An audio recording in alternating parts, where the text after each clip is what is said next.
सुप्रभात दोस्तों, मैं एस्ट्रोलॉजर पूजा गुप्ता आप सभी श्रोताओं का रेडियो आरबीएल इंडिया 90.4 एफएम में स्वागत एवं अभिनंदन करती हूँ। अपने दिव्य ज्योतिष कार्यक्रम में मैं आपको आज का पंचांग, आज का राहु काल और अति विशिष्ट अभिजीत मुहूर्त के बारे में बताऊंगी और कार्यक्रम के अंत में एक सफलता का मंत्र भी बताऊंगी। आइए जानते हैं आज का पंचांग। आज 28 अक्टूबर 2025 दिन मंगलवार है। श्री विक्रम संवत 2082, श्री शक संवत 1947, सूर्य याम्यायन, सौम्य गोल, शरद ऋतु, कार्तिक मास, शुक्ल पक्ष की आज सप्तमी तिथि है। पूर्वाषाढ़ा नक्षत्र दोपहर में 11:36 तक रहेगा। तत्पश्चात उत्तराषाढ़ा नक्षत्र का प्रयोग हो जाएगा। आज धृत योग है और आज का करण है गरकरण। चंद्रमा आज धनु राशि में गोचर कर रहे हैं, जहां पर वो सायंकाल 5:36 तक रहेंगे। तत्पश्चात मकर राशि में प्रवेश कर जाएंगे। चंद्रमा पूरे दिन शुक्र के नक्षत्र में होंगे और उसके बाद सायंकाल 5:56 के पश्चात वो सूर्य के नक्षत्र में प्रवेश कर जाएंगे। आज का अभिजीत मुहूर्त 11:14 से दोपहर 12:04 तक है।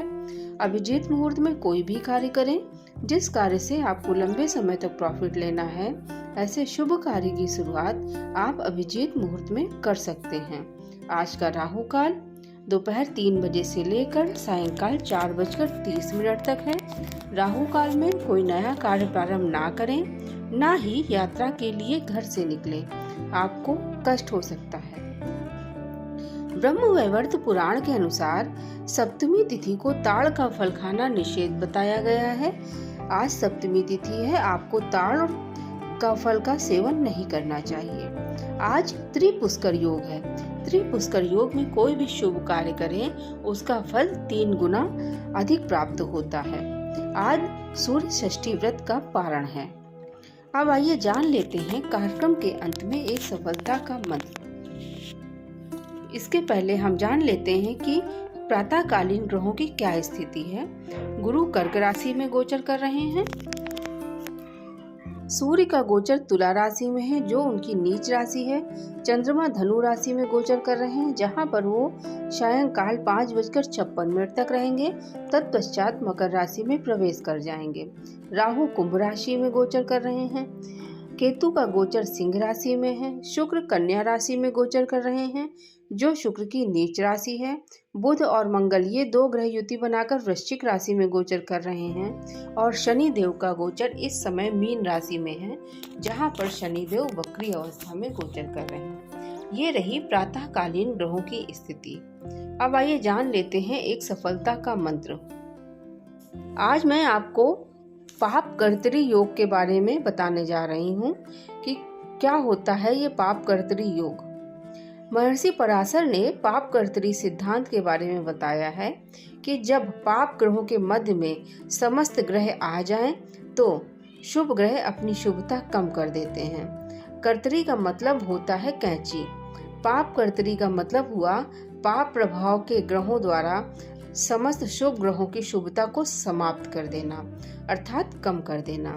इसी पाप कर्तरी योग को काल सर्प योग का नाम भी दिया गया है, क्योंकि हमारे पौराणिक ग्रंथों में, ज्योतिष की प्राचीन ग्रंथों और पुस्तकों में, शास्त्रों में काल सर्प योग का कहीं भी कोई उल्लेख नहीं मिलता है, जबकि पाप कर्तरी योग का उल्लेख मिलता है।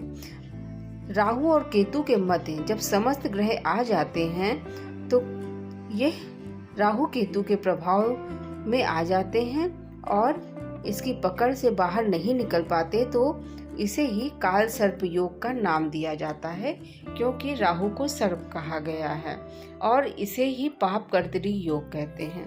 इस योग जिनकी कुंडली में ये योग होता है, उनके जीवन में अनेक प्रकार की बाधाएं उपस्थित रहती हैं।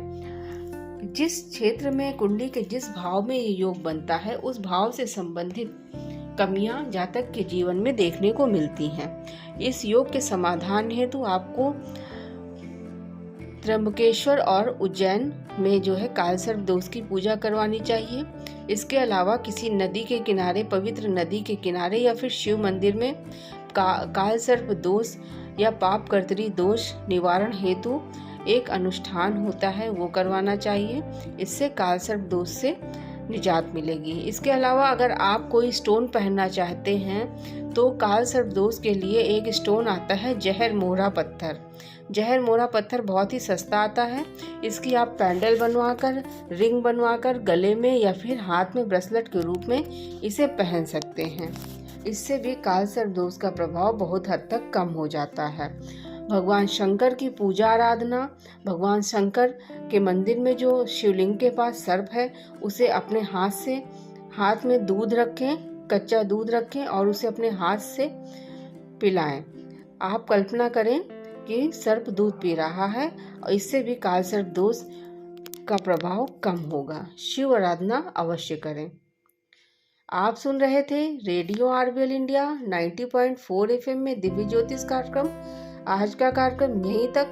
कल नए दिन के साथ, नए पंचांग के साथ मैं एस्ट्रोलॉजर पूजा गुप्ता पुनः आपसे मुलाकात करूंगी। तब तक के लिए मुझे आज्ञा दीजिए। नमस्कार।